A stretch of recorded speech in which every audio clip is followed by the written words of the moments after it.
Look,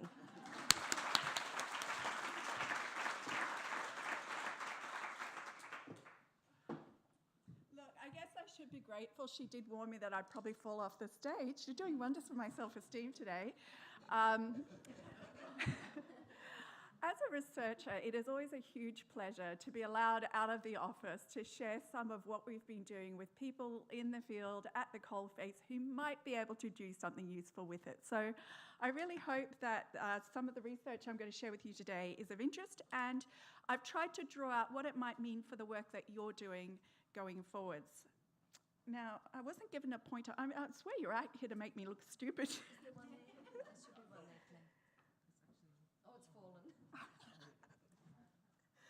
Okay, that helps. So what I'm going to do is, I'm no expert on tourism in particular or convention bureaus. I'm going to give what's a very high-level view of at least 3 different projects we've been doing, which are all brought about through an awareness that currently we're facing a lot of different forces for change in the world. And all these organisations who've been asking us to do this research wanted some information that would help their organisations and their customers and their students to understand how they could best identify and prepare for the opportunities of the future. So we use a scenario planning process to help with that. And essentially what we do is we use the academic and the grey literature to understand what kinds of trends are being identified. We also do a lot of expert interviews. I get to do those and I absolutely love doing them. And then we also look at empirical data. And what we're doing with all of that is getting a picture of not only what trends are being identified, but which ones we have empirical basis to say are happening now and will continue into the future and are germane to the issue in question, which for us at the moment is the way in which work and skills demand is changing. So out of that kind of process, we've identified 6 megatrends,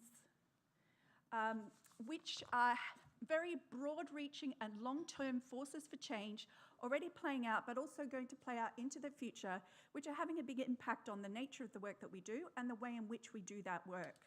And perhaps the most important of these is somewhat confusingly labelled the second half of the chessboard. And this label is actually taken by, from a fantastic book by Brunholson and McAfee called The Second Machine Age. I highly recommend it if you're interested in this subject, where they tell the story of the parable for the invention of chess. And apparently when the inventor of chess took his game to the Emperor of India, the Emperor was so impressed that he said that the inventor could name his reward. And presumably in an effort to seem modest, he said that he would take 1 grain of rice for the first square of the chessboard, and he would double that reward for each subsequent square of the chessboard. So 1 grain, the next square is 2 grains, 4 grains, 16 grains. So over the first half of the chessboard, the debt builds up, but is still manageable.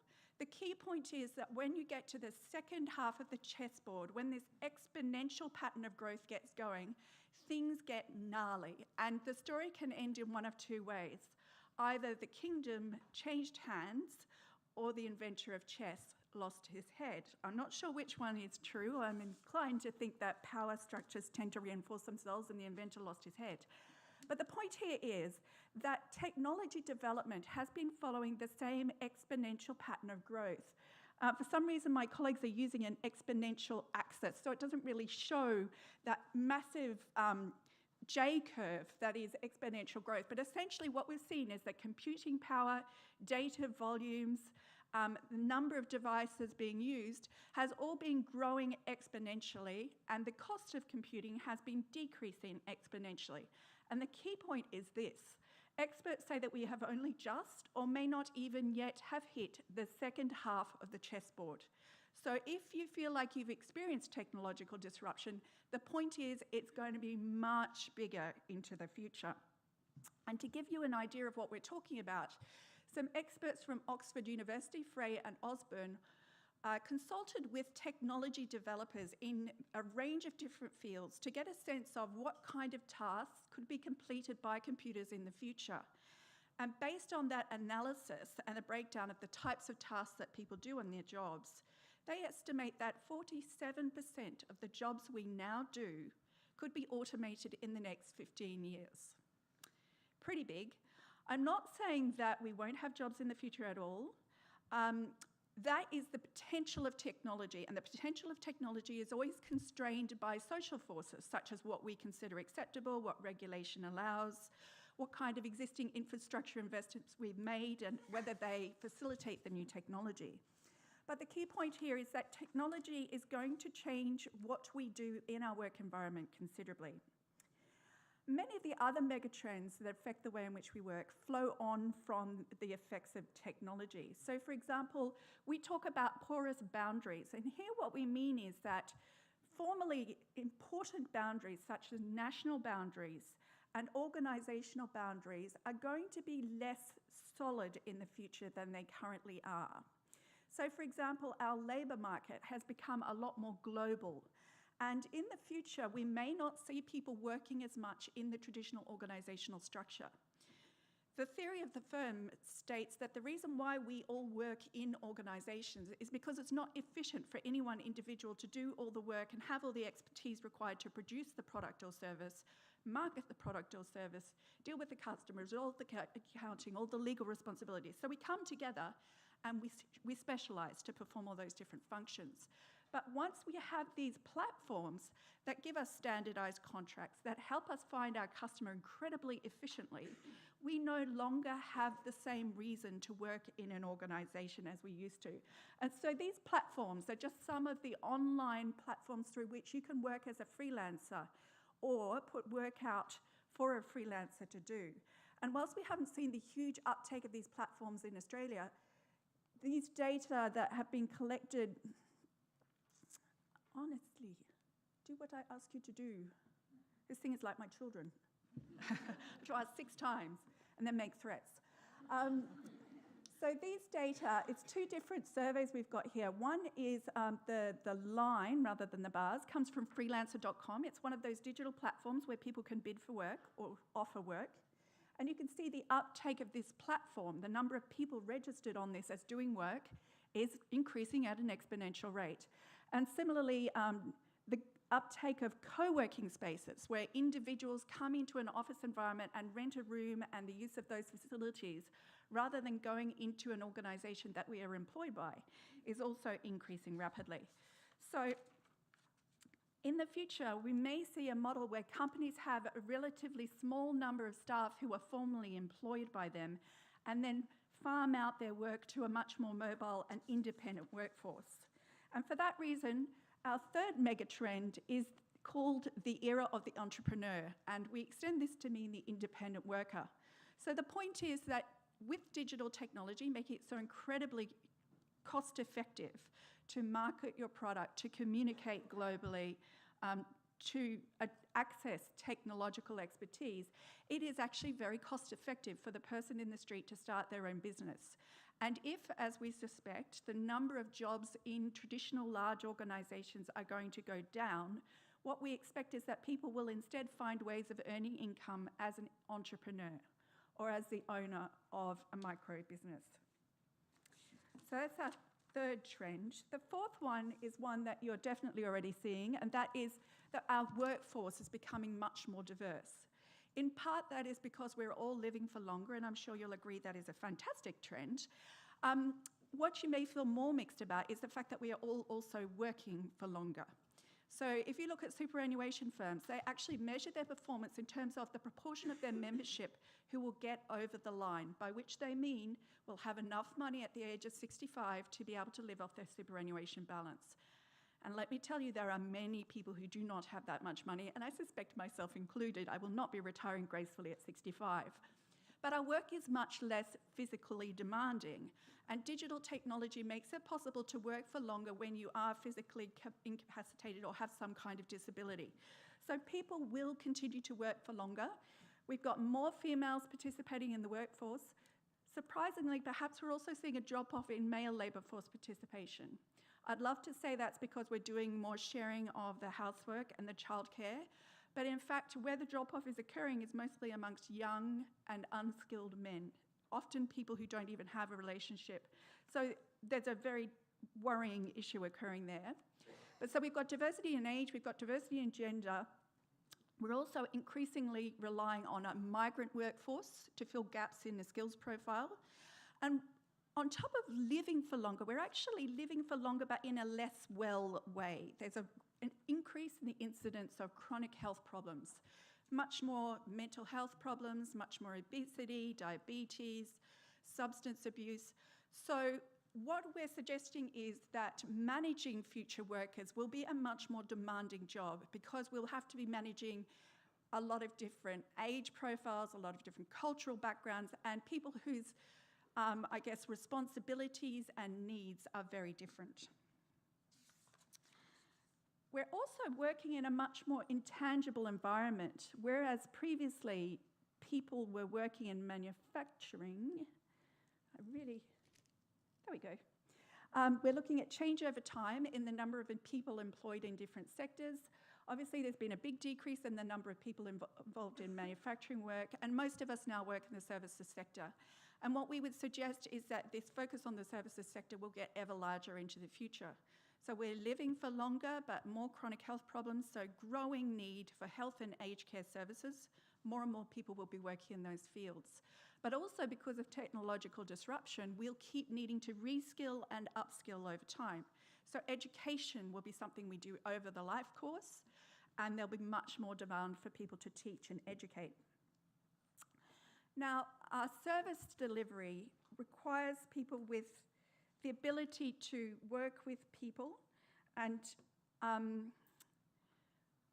what all this implies is that we're delivering a different kind of work and that different kinds of skills might be required. And I guess in part that was the motivation for our next project for TAFE Queensland, which looked at how demand for skills was changing in this ever-changing environment. And that relates to our sixth megatrend, which is called the rising bar. This is the fact that more and more of us are now getting better educated. So we've got an increase in the number of people participating in post-secondary education. In 2035, I think it is, but don't quote me on that date, China and India will have the largest number of PhD qualified workers in the world.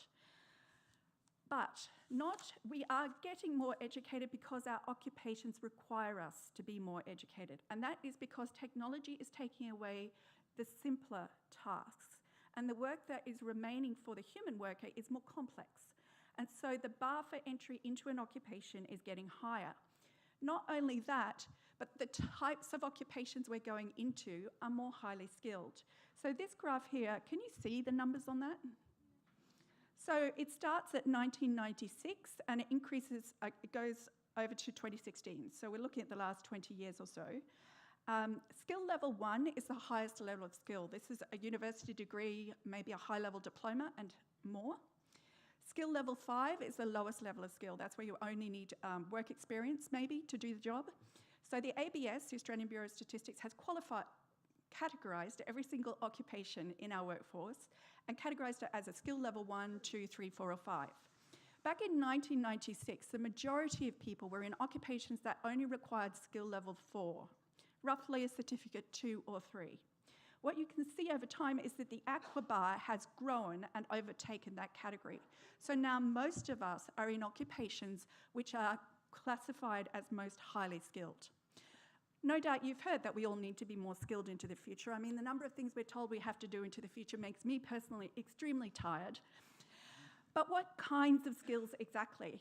We actually have some empirical data on this. We've been able to take a very cool data set from the US Department of Labor called ONET. They surveyed human resources managers working across all the different sectors of the economy, and they asked these human resources managers to rate what skills and abilities were needed to do those jobs and how important those skills and abilities are. We can match those skills ratings to more than 300 of the occupations in Australia. So now when we look at growth in occupations, we can see what skills are required for those occupations. So we can see, as our occupational composition changes, what skills are becoming more important. We classified them into 3 different types of skills: technical types of skills, communication skills, and STEM skills: science, technology, engineering, and maths. Who thinks the STEM skills are becoming more important fastest? You're buying into the rhetoric. It's not true. So now we're looking at technical skills, STEM skills, and communication skills. And the skill that is becoming more important than ever, or the skill set, is communication skills. Things like active listening, things like problem solving. things like having a service orientation. And it makes sense.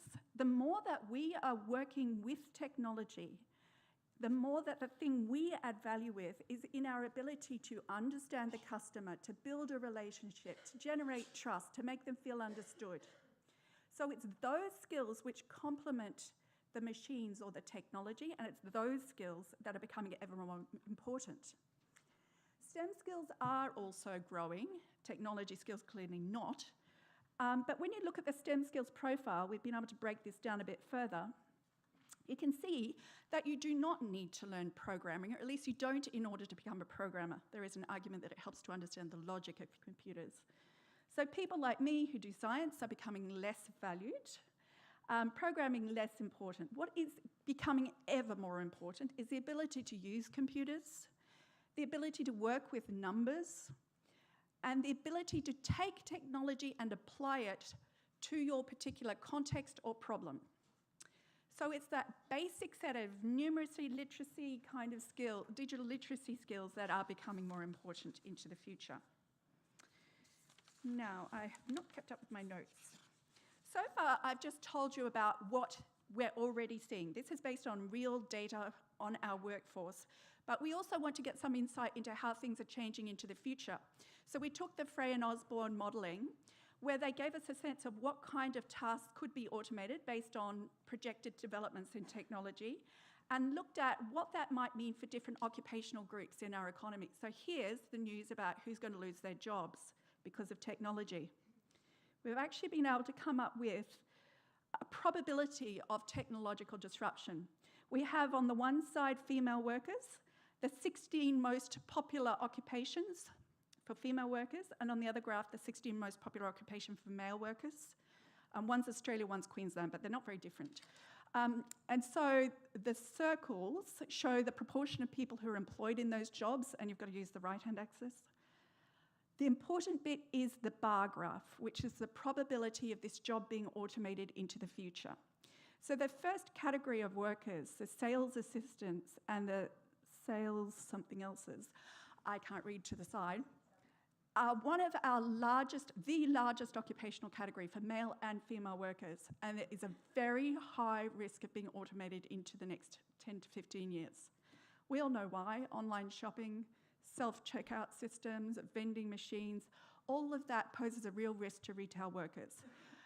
You look at the next category, which is school teachers. So still a lot of people employed in this role, but a very different profile in terms of automation. And that is because for a teacher, technology enhances their ability to do their job. A teacher can provide more engaging experiences and better content for their students with technology, but you can't take the teacher out. That human is still needed there. So here is the big takeaway from all of this, that your job can either be enhanced by technology or replaced by technology. And guess which category you want to be in. So there's obviously a lot of uncertainty associated with these statistics. We don't know for sure how technology will develop, and we don't know for sure exactly which roles will be allowed to change. So for example, we still have train drivers, human train drivers, even though the train can run in a perfectly automatic way. What is clear is that there will be a lot of transition required. We estimate that if 20% of what's supposed to be possible with technology comes to pass, 3% of females and 1.9% of males will need to find new kinds of jobs, or else we'll end up dropping out of the workforce. So my key message here is transitions are very important. Your ability to use technology, why is it going backwards? My ability to use technology, I'm obviously in big trouble. This is the slide from the Full Monty, which was a story about coal workers who all lost their jobs and were so desperate to find something they could do to earn money and stay meaningfully employed, they ended up on the stage as strip show workers. So our key message is organisations and individuals need to prepare to avoid getting forced into rather embarrassing situations. And here is my takeaway on what all this might mean for people such as you. Oh. Honestly, this thing is worse than my children. Your future success. So businesses now have tourists and consumers who have a wider range of options. And the formula for success for a business is to provide that quality, professionalism, and peace of mind to assist the customer with navigating all those options. For you, the worker, your value proposition is in your communication skills and your relationship building skills, how you use those with the new technology and with the new data that are available to enhance the customer experience. Technology isn't going to take away your job. There will be a lot of new jobs created. Every wave of technological disruption has created more new jobs than it's taken away. But it will change how you get your job done. So expect to work longer and keep learning, keep updating your skills and working out the new ways that you can do your job better through technology. I work in Data 61 of the CSIRO, and we're constantly told that data is the new oil. Whereas oil powered the industrialized economy, data will power the digital economy. But in all of this, networks and connections are at the engine. People are actually moving jobs less frequently at the moment, and we think that might be because that specialized expertise and networks and knowledge base that you have as a professional is becoming ever more important in the knowledge economy. And in the same way, the ability for people to travel in person and meet one another in person to maintain those networks will be incredibly important. As we deliver more and more things virtually, we are not seeing any decrease in the number of people traveling or doing things in person. It's just that we expect that travel and in-person experience to have more value, to be more authentic, more meaningful than the virtual experience. So it's about ensuring that we are able to deliver customers that extra value and enhanced experience that they are looking forward to. Thank you.